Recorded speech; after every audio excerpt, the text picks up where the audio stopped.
खूबसूरत कहानी है। कानपुर में एक छोटा सा लास्ट ईयर शायद कोविड के टाइम पे कुछ ऐसी चीज़ें हुई थी अनाथ आश्रम के अंदर की, कुछ बच्चियाँ थी जो प्रेग्नेंट जो है हो गई थी, और उसके बाद में पता चला काफ़ी लोग उसमें इन्वॉल्व थे, डिपार्टमेंट पुलिस डिपार्टमेंट के लोग थे, पॉलिटिकल, तो मुद्दा दबा दिया गया था। उसी के ऊपर उसी से मिलता जुलता एक जो है वेब सीरीज हम लोग कर रहे हैं उसके ऊपर, और किस तरीके से 3 लड़कियां स्ट्रगल करती हैं, अपनी जान बचाती हैं, और उनको मारने के लिए, उनको फिनिश करने के लिए, और इस केस को कहीं ना कहीं दबाने के लिए पूरा का पूरा पुलिस महकमा और पूरा शहर का जो है पॉलिटिकल जो लोग जुड़े हुए हैं इस गोरख धंधे से। क्योंकि इस टाइप का लोगों को लगता है कि सिर्फ अनाथ आश्रम इसलिए बनाया गया कि वहाँ पर लोग जो है बच्चियाँ रह रही हैं। हम लोगों की नज़र में तो यही होता है कि पॉजिटिव है, बच्चे रह रहे हैं जिनके कोई माँ बाप नहीं है, कुछ भी नहीं है, तो उन लोगों के लिए वो एक आशियाना है। बट इसके पीछे भी काफ़ी चीज़ें होती हैं, और वो जो क्राइम्स हैं उन क्राइम्स को कहीं ना कहीं कुछ ना कुछ जो है जो घटनाएं होती हैं उनको रिवील करने के लिए उनके ऊपर जो है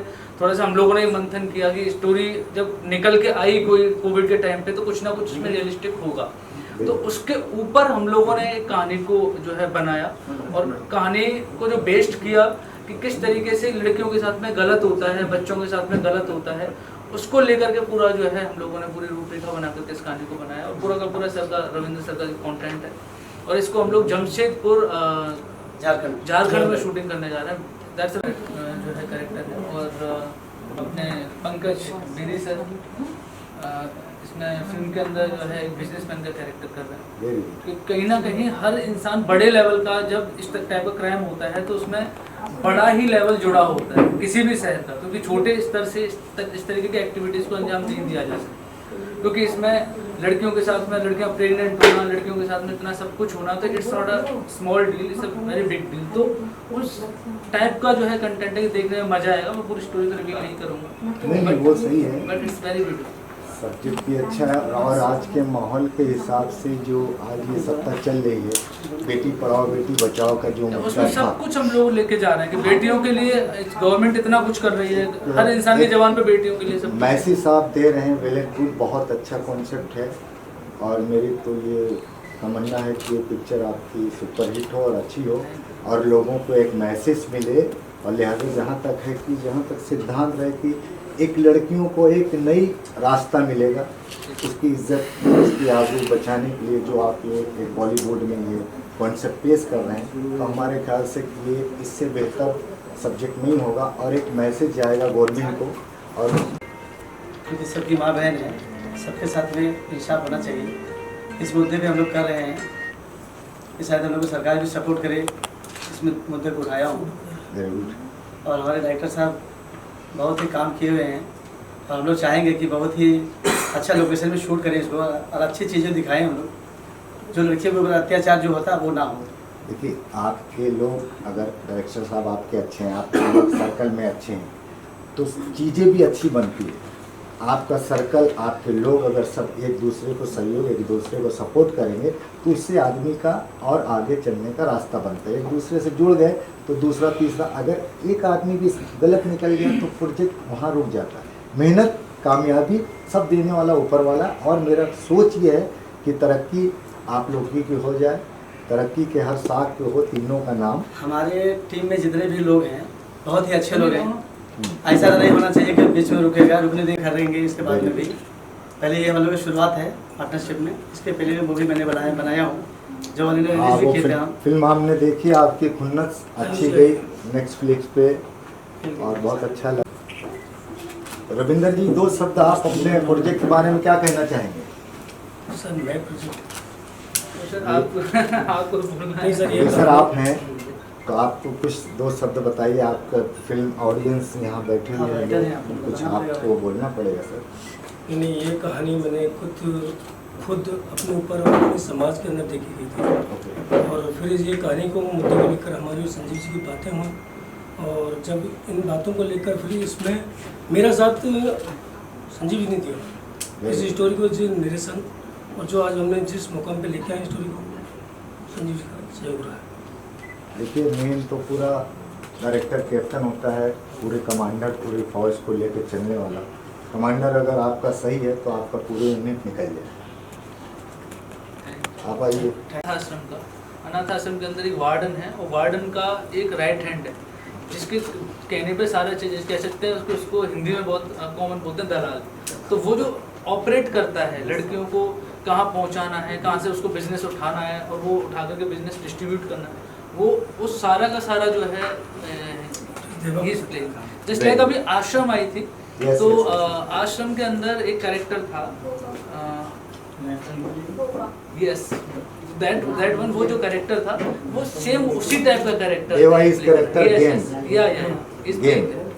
इस प्ले हाउस इस गेम खेलना देवा इस कैरेक्टर ओके किस तरीके से क्योंकि ये एक बहुत बड़ा इंपॉर्टेंट कैरेक्टर हो गया, मतलब इंपॉर्टेंट इसलिए कि किसी भी चीज़ को मतलब किसी लड़की को पहुंचाना और वहां से उस जो है जितना ऑपरेशन हो रहा है उसके बारे में सब सीक्रेट रखना है। Major character yes good.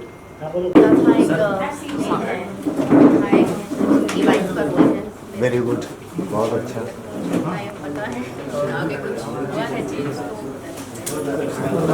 बात तो मतलब जहाँ पर फाइट है वो मुझे काफ़ी अच्छा लगा। मैं तो बचपन से ही थोड़ा सा फाइट आर्ट कॉलेज स्कूल से सीखती आई हूँ, तो मुझे काफ़ी अच्छा लगा है जो ये फाइट आर्ट का सीन है ये है, तो लड़कियों का काफ़ी अच्छा है इसमें। चलो तो मुझे काफ़ी अच्छा लगा। मैडम बहुत अच्छा आपने बोला। आप एक्टर हैं, सर तो बोलेंगे, सर तो आपसे काम लेंगे, वो तो आपके कैप्टन हो, आपसे काम लेंगे, आपको दौड़ाएंगे, आपको फायरिंग आपको करना है, लेकिन आप फायरिंग नहीं करते, दूसरे पे आप फायरिंग मेरे भी आगे पीछे हैं जो हम काम सारे पे करते हैं। ये मेरा मतलब कैरेक्टर है जो सर ने जो बोले वही है। प्ले हाउस गेम खेलना, आप गेम खिलवाएंगे, आप एक अड्डे के मालिक हैं।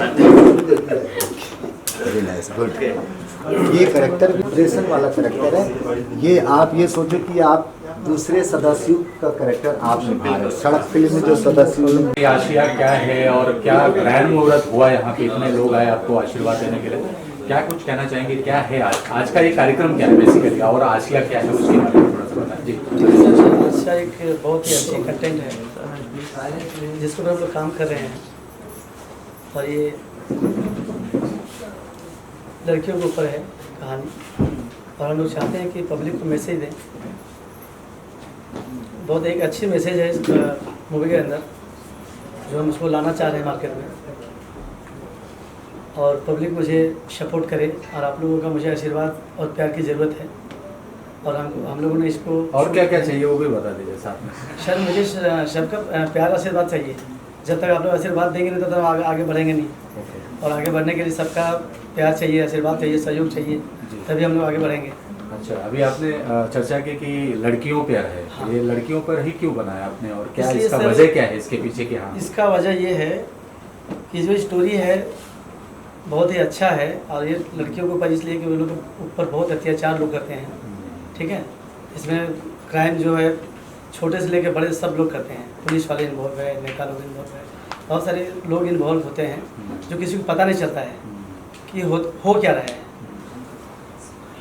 एक गरीब फैमिली से लड़कियां लोग आती है और कैसे कैसे स्ट्रगल करके वो लोग बाहर निकलती है, इसी को दर्शाया जाएगा इस फिल्म में, और हम लोग पब्लिक के बीच में लाना चाहते हैं। तो कोई रियल कहानी पे आधारित है या काल्पनिक है? हाँ, ये रियल कहानी के ऊपर आधारित है, जो अभी पूरा स्टोरी बता नहीं सकते हैं, ये देखने के बाद ही पता चलेगा आप लोगों को। ओके, नरेश जी आप कुछ ऐड करना चाहेंगे? क्या है ये आशिया, और कैसे आपने सोचा कि हाँ ये इस पे फिल्म बनानी चाहिए? नरेश जी अभी कहने जो बोला वो नरेश जी ने बोला है, रविंद्र जी। अच्छा, वो रविंद्र, हाँ रविंद्र जी, या रविंद्र जी, हाँ रविंद्र जी क्या कुछ कहना चाहेंगे? आप कुछ ऐड करना चाहेंगे आशिया के बारे में? क्या है पर्टिकुलरली आशिया? ये आसिया एक प्रोजेक्ट है हमारा, और आसिया एक गर्ल्स है इसमें हमारी, जिस गर्ल्स को लेकर हमने इसका एक टाइटल आसिया अनाथ आश्रम क्रिएट किया, और थोड़ी देर पहले निर्देशन हमारे संजीव जी ने दे दिया है, इससे हमें कुछ नहीं कर सकते। कहाँ पे शूट करने वाले हैं, और कलाकार? जमशेदपुर टाटा। हाँ, टाटा मतलब स्टील बन के एकदम पावरफुल बन के। जी, क्योंकि हमारा होम टाउन भी है। अच्छा, हम लोग वहाँ बहुत प्यारा लोकेशन है, इस वजह से हम लोग वर्ल्ड में जाना जाता है जमशेदपुर। हाँ, वहाँ तो खूबसूरती है ही है। जी, आप कुछ ऐड करना चाहेंगे सर? कैसे जुड़े हैं इस पार्ट इससे प्रोजेक्ट से, और क्या कुछ कहना चाहेंगे? एक्चुअली कहानी कुछ चीज़ें मैंने भी इसमें ऐड की है और बाकी कहानी तो सेल्फ की है। इसमें रियलिस्टिक, जैसे मैंने बताया, कानपुर में लास्ट ईयर कुछ ऐसा हुआ था, लेकिन क्या होता है कि छोटे केसेस बना करके फाइलों को दबा दिया जाता है क्योंकि बड़े लोग जुड़े होते हैं इस टाइप के मैटर। तो ये जो कंटेंट था, सर के पास ऑलरेडी इस टाइप की कहानी थी, लेकिन मैंने कहा इसको हम लोग रियलिस्टिक कुछ चीज़ें इसमें ऐड ऑन कर सकते हैं। तो रियलिस्टिक हम लोगों ने इसको उठाया, क्योंकि क्या है ना, कोई भी जब स्टोरी बनाते हैं तो उसके ऊपर ये सोचना पड़ता है इसका प्रेजेंस कहीं है या नहीं, और प्रेजेंस इसका ऑलरेडी कहीं ना कहीं था। लड़कियों के ऊपर जैसे बताया कि उनका शोषण किया जाता है कहीं ना कहीं, क्योंकि अनाथ का मतलब क्या होता है कि जिसके आगे पीछे को सोचने वाला नहीं। अब अनाथ आश्रम का मतलब हो गया कि अनाथ आश्रम में जो उसके डिपार्टमेंट के होल्ड करने वाले लोग हैं, वही उनके बारे में जो सोचेंगे वो वही करना है, क्योंकि उनके पास ना पावर है ना अपना कोई है। किसी लड़की के साथ में बलात्कार हो जाता है, रेप हो जाता है, तो उसके घर वाले, उसके परिवारजन, उसके चाहने वाले यार दोस्त उनके लिए खड़े हो जाते हैं। लेकिन जो अनाथ आश्रम के अंदर अगर किसी के साथ कुछ हो रहा है तो उनके साथ कौन खड़ा होगा? एग्जैक्टली अब 3 बच्चों की पूरी कहानी है, इसमें 3 अलग अलग एज की 3 खास बहनें हैं, और उनकी पेरेंट्स की डेथ के बाद में वो एडमिट होती हैं आकर के अनाथ आश्रम में, और उसके बाद वो जब ये सब चीज़ें देखती हैं, इसमें अलग अलग एज हैं, 16 साल की, 18 और 21 साल की 3 अलग अलग बहनें, और वो जब उनके साथ ये सब चीज़ें होती हैं तो वो एक ट्रैक करती हैं कि किस तरीके से हम लोग यहाँ से बाहर निकल सकते हैं। अब वो बाहर निकल जाती हैं, और बाहर निकलने के बाद में जब उनका स्ट्रगल स्टार्ट होता है, क्योंकि ये छोटी चीज़ नहीं है। क्या होता है कि बहुत स्मॉल हमें लगता है कि यार देह व्यापार और ये सब चीज़ें इट्स वेरी स्मॉल, ये इतनी छोटी चीज़ें नहीं होती, क्योंकि ये ऑपरेट ही तब होती है जब इसमें डिपार्टमेंट बहुत बड़े बड़े जुड़ जाते हैं, चीज़ें हर तरीके से स्ट्रांग होती हैं। तो अभी जब ये लड़कियां तीनों वहाँ से बच के निकल जाती तब इनका स्ट्रगल है, और पूरा स्ट्रगल के ऊपर हम लोग कहानी दिखा रहे हैं कि इनमें से एक लास्ट लड़की बचती है, पूरा एक्सपोज कर देती है लास्ट मोमेंट पे। तो बहुत ही खूबसूरत कंटेंट है, मजा आएगा लोगों को देखने में, और सबसे अच्छा का मैसेज जा रहा है कि इस तरीके अगर ये स्टोरी जाती है और लोगों को पसंद आती है, और मैसेज के हम जो मैसेज देना चाह रहे हैं वो समाज में पहुंचेगा, तो सिर्फ एक अनाथ आश्रम की कहानी नहीं है ये हो सकता है कि इस तरीके की चीजें और भी बाकी अनाथ आश्रमों में चल रही हों। I am not sure about it कि 100% कुछ ऐसा हो रहा होगा, मैं किसी चीज को ऑब्जेक्ट नहीं करूंगा, लेकिन अगर कहीं एक जगह ऐसा हुआ है तो ये नहीं हो सकता कि बाकी अनाथ आश्रम में ऐसा नहीं हो रहा होगा, तो इट मे बी। तो उस चीज को हम लोग की अगर ऐसा अत्याचार हो रहा है तो समाज को उनके लिए खड़ा होना चाहिए, और इसके बारे में पता भी होना चाहिए। नरेश जी, ये भी जानना चाहेंगे आपसे कि अनाथ आश्रम बहुत सारे, जैसे इन्होंने कहा और हमें भी पता है कि बहुत अनाथ आश्रम में क्या क्या चलता है, बहुत कुछ चलता है, केवल दिखाने के लिए अनाथ आश्रम होता है, वहाँ बहुत कुछ गड़बड़। तो क्या वो सब सारी चीज़ें इसमें दिखाया जाएगा, या आश्रम अभी आई थी वेब सीरीज, बहुत बड़ी वेब सीरीज थी, उसको इंस्पायर होके आपने ये कहानी लिखी या बनाने जा रहे थे? जी नहीं, उससे ये बहुत हटके है, ये रियल घटना पे है, इससे इसमें कोई मेल नहीं है। तो कोई मतलब ऐसे रिसर्च किया हुआ है आपने अनाथ आश्रम के बारे में, आपको पता चला, वो सब दिखा रहे हैं कि पर्टिकुलर? हाँ, हमारे राइटर साहब रविंदर जी हैं, आपके प्रोड्यूसर भी हैं, तो इन्हीं का स्टोरी है, रियल घटना है, तो उसी से मतलब रियलिस्टिक कंटेंट से इंस्पायर होकर के किया। हाँ, किया गया। एक पर्टिकुलर तो किसी को टारगेट नहीं किया जा सकता, क्योंकि अभी केस चल रहा है, अगर हम कानपुर का भी नाम लेते हैं, किसी का नाम लेते हैं, तो जब तक वो जस्टिफाइड नहीं होता तो हम लोग नहीं कह सकते।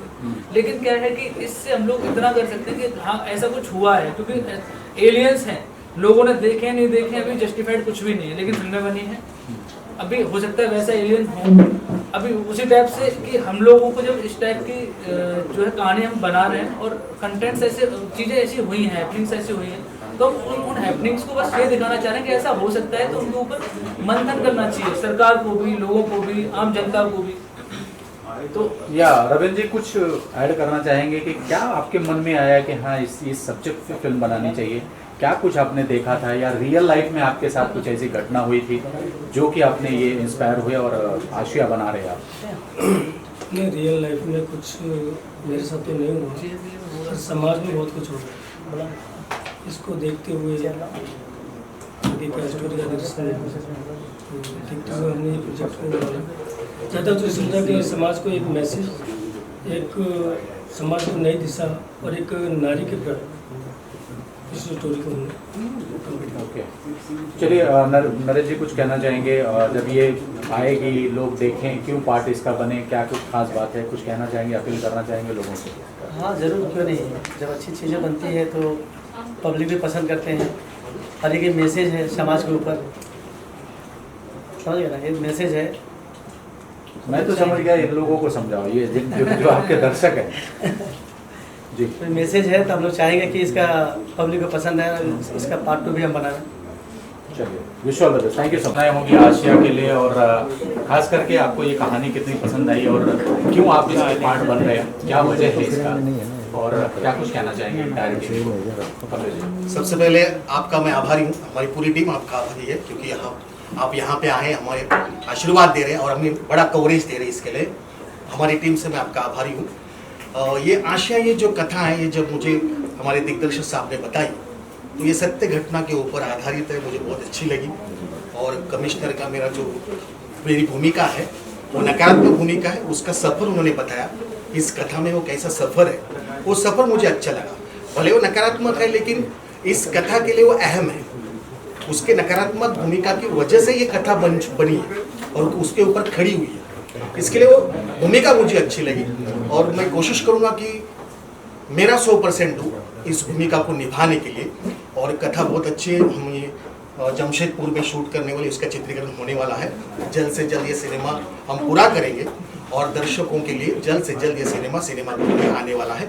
तो मुझे खातरी है यार, मुझे ये निश्चय हमने करके रखा है कि भाई दर्शकों को अच्छा लगे, ऐसी ही कलाकृति हम करने वाले हैं।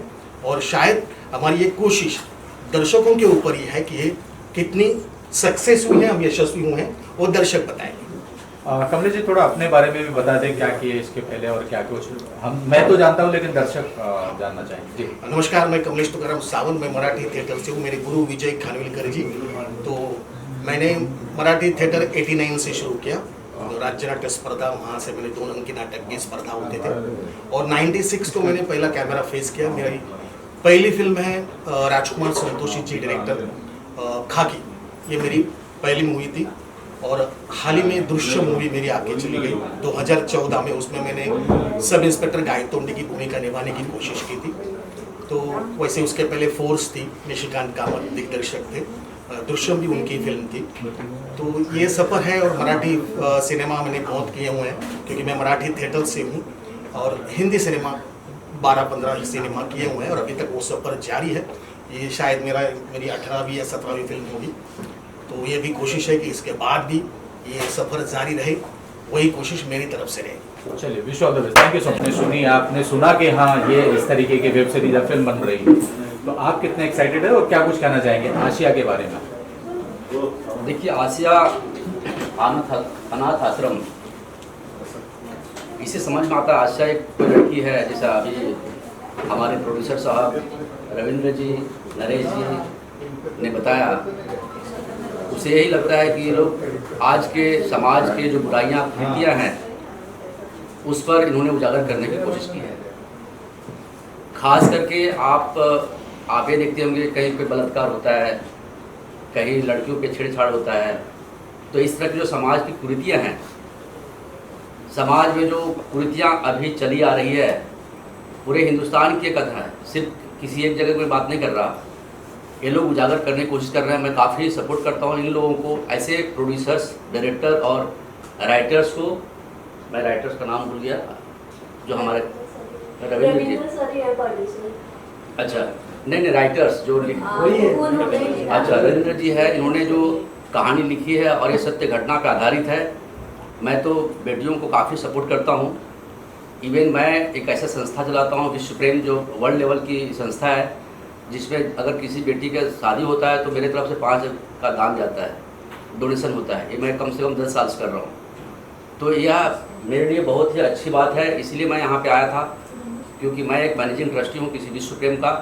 और हमारी मूवी जो ओम नमः शिवाय आएगी, उसमें यह एक आने वाली है, तो वो मैं बाद में बताऊँगा इसके बारे में। ऑलरेडी वो टाइटल तो ये हो गई है, उसका प्रोड्यूसर, डायरेक्टर, एक्टर मैं हूँ, और उसमें नाना पाटेकर में लीड रोल में है और ऐश्वर्या राय की। तो इसमें ये है कि समाज की जो कुरीतियाँ हैं, अनीतियाँ हैं, जितनी बुराइयां हैं उसको उजागर करने के लिए ही सिनेमा है। आज सिनेमा कहा जाता है कि दर्पण है, समाज का दर्पण है, और ऐसे प्रोड्यूसर अगर हमारे समाज में होंगे तो बहुत सारी कुरीतियाँ दूर की जा सकती है। जैसे इन्होंने एक अनाथ आश्रम में 3 बहनों की कहानी के बारे में बताया।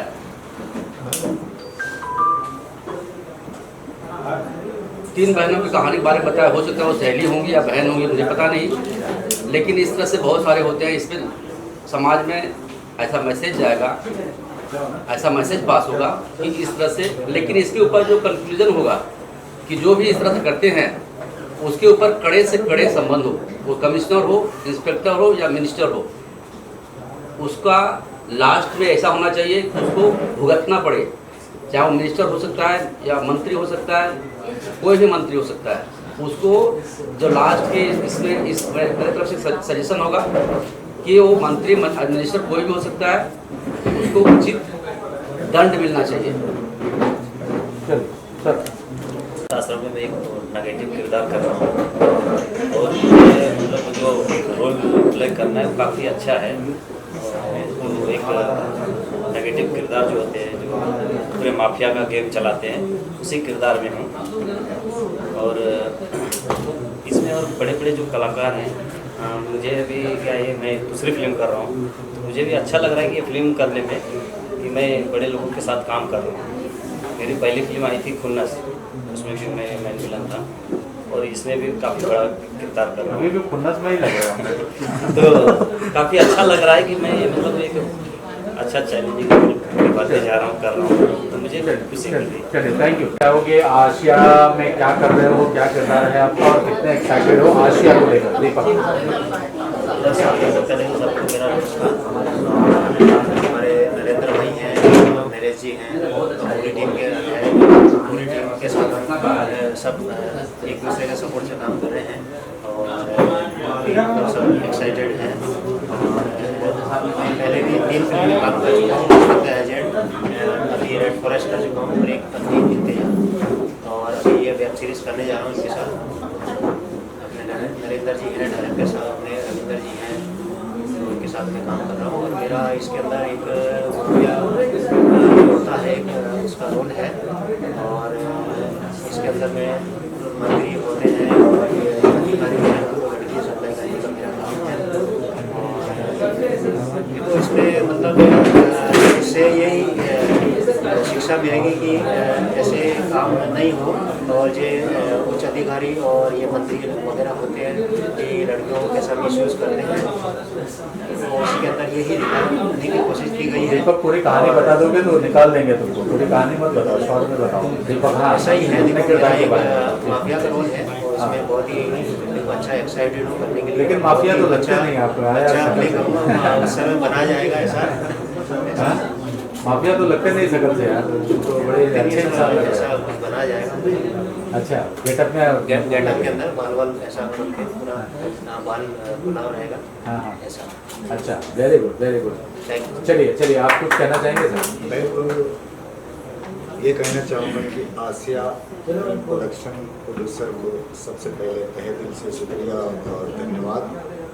एक प्रोड्यूसर फिल्म बनाता है, किस तरीके से मुसीबत, किस तरीके से परेशानियाँ उठाता है, कैसे पैसे का अरेंजमेंट करता है, कैसे मैनेजमेंट करता है। और चंद सेकंड में कुछ लोग ऐसे होते हैं, फिल्म देख के निकलेंगे तो बोलेंगे यार क्या पिक्चर बनाया, फालतू की फिल्में बनाया। लेकिन प्रोड्यूसर का जिगर पूछो कहाँ से पैसा लाता है, इंटरेस्ट पे लाता है, मेहनत से लाता है, प्रॉपर्टी को बेच के लाता है, लेकिन चंद सेकंड में उसका लोग निपटारा कर देते हैं। ठीक है, हमारी तो ये है कि हमारे इस फ्रेंड नरेश राय हमारे दोस्त हैं, बहुत ही अच्छे, बड़े काबिल, हर चीज़ में मुझे इन्वॉल्व करते हैं, हर चीज़ में मुझसे मशवरा लेते हैं। कुछ भी काम शुरू करते हैं तो मैं तहे दिल से उनको बोलते हैं कि मेरे लाइफ का सपोर्ट है, मैं करूँगा। एक दूसरे के सपोर्ट से, एक दूसरे के साथ से इंसान आगे बढ़ता है। बॉलीवुड में क्या, अगर एक दूसरे का साथ नहीं तो कोई आगे नहीं बढ़ सकता। तो मेरी यहाँ तक कोशिश रहती है और मैं जहाँ तक रविंदर जी को भी और इनके बैनर को, सारे सर्कल को, मैं टेक्नीशियन को और सारे चैनल वालों को मैं सल्यूट करता हूँ उनके जो इंटरव्यू लिए उनका बहुत बहुत धन्यवाद, बहुत बहुत आभारी हूँ। लीना, क्या कुछ कहना चाहेंगे? आशिया फिल्म को लेके कितने एक्साइटेड है, खास करके आपके किरदार को लेके कितने एक्साइटेड है और क्या तैयारियां चल रही है और क्या कुछ कहना चाहेंगे लीना आशिया के लिए? यस सर, मैं काफ़ी मतलब खुश हूँ ये, क्योंकि जो इसका ये कहानी लिखा है और 3 लड़कियां हैं जो ये आश्रम, क्योंकि गरीब बच्चे होते हैं जो ये लड़कियों के ऊपर काफ़ी। हाँ बोले लीना, कंटिन्यू बोले। यस सर, मैं काफ़ी खुश हूँ और जो ये 3 लड़कियां हैं, 3 लड़कियां मतलब फर्स्ट सेकंड थर्ड, तो ये तीन लड़कियां हैं। तो अभी तो खैर वो नहीं कर रखा है कि किसका क्या होगा। काफ़ी इसमें काफ़ी स्ट्रगल है और फाइट का सीन है और हेलीकॉप्टर से लड़कियों को फेंका जाता है नीचे, और क्योंकि लड़कियों के ऊपर इतना अत्याचार हुआ है कि 3 ही लड़कियां आवाज़ उठाती है कि इतना बड़ा आश्रम है, मतलब पूरी दुनिया में इतना, हाँ इसलिए तो फिर आवाज़ उठाते हैं लड़कियां, फिर 2 लड़कियां ख़त्म हो जाते हैं, एक लास्ट बचती है लड़की। तो क्योंकि ये सबके लिए ये संदेश दिया जा रहा है, तो सब गरीब बच्चे होते हैं आश्रम में जाते हैं ये वो, तो फिर बाहर से तो सब कुछ अच्छा ही दिखता है, तो अंदर से जो अलग ही होता है, तो उसकी वजह से फिर हम ये मतलब काफ़ी अच्छा लगेगा अगर पब्लिक देखेगी तो काफ़ी अच्छा लगेगा। आपको लगता है कि इस तरीके की कहानी आनी चाहिए समाज में, लोगों को अवेयरनेस आना चाहिए, लगता है? बिल्कुल लगता है, क्योंकि जब बिल्कुल देखेंगे लोग तो काफ़ी अच्छा लगेगा। और इसके अलावा आप क्या कर रही हैं? बहुत फाइटिंग करते रहती हैं, कुछ पुलिस का किरदार, ये किरदार वो किरदार, क्या कर रही हैं इसके अलावा? सर एक्चुअली मैं बस छोटा मोटा ही कर रही हूँ। मैं हरियाणा इंडस्ट्री से वहाँ करती हूँ, तो या बॉलीवुड में बस अभी एंट्री करी है, और तो यहाँ अब करेंगे सर। ओके, चलिए मैडम अपना हाँ रितु जी अपना परिचय दे दें। और मैं तो जानता हूँ रितु जी को बहुत पुराने। अच्छा आप हैं? चलिए रितु जी अपना परिचय दे दें और क्या कुछ कहना चाहिए, कितने एक्साइटेड हैं आशिया को लेकर? मेरा नाम रितु चौंबोल है और मैं जम्मू कश्मीर से हूँ। सो मैं बहुत ज़्यादा एक्साइटेड हूँ ये मूवी करने के लिए, क्योंकि सब्जेक्ट बहुत अच्छा है और मतलब बहुत अच्छी बात है कि इस तरह के सब्जेक्ट को समाज के सामने लाया जा रहा है। सच क्या है लोगों को पता चलना चाहिए। एग्जैक्टली दिखता है कुछ और बट दिखता कुछ और है, तो ये चीज़ें बिल्कुल सामने आनी चाहिए हमारे समाज के। और लड़कियों को लेकर बोला तो ये जाता है कि बेटी पढ़ाओ, लेकिन एग्जैक्टली होता कुछ और है। बोलने के लिए चीज़ें हैं और सामने आई थिंक ये सब आना चाहिए। और मैं बहुत खास करके जम्मू और कश्मीर में ये तो बड़ी समस्याएं हैं। हाँ जी, नहीं वो एक अलग मिलिटेंसी की अलग समस्या है। और मैं बहुत खुश हूँ कि मैं इस वेब सीरीज़ का एक पार्ट हूँ। और मेरा जो रोल है वो विधायक की वाइफ का रोल है, जो कि करप्ट बताए हैं इस वेब सीरीज़ में। और मतलब उनकी डेथ हो जाती है, तो किस तरह से मैं उनकी वाइफ एक्सप्लेन करती हूँ कि नहीं वो करप्ट नहीं थे, ये सब चीज़ें इस तरह का रोल है मेरा। तो I am very happy to do this role. और मैं कोशिश करूँगी कि मुझे जो रोल मिला है उसको अपना 100% देने की कोशिश करूँगी, अच्छा परफॉर्म करूँगी। चलिए हमारी शुभकामनाएं आपके साथ है। मैडम बोलिए। My name is Firdaus Khan, I am from Afghanistan. मैं फिरोज खान। बोलिए। My name is Firdaus. या कंटिन्यू फिरदौस, कंटिन्यू या। बस मुझे जानकारी मिली इस मूवी के लिए, सुन के बहुत अच्छा लगा जी।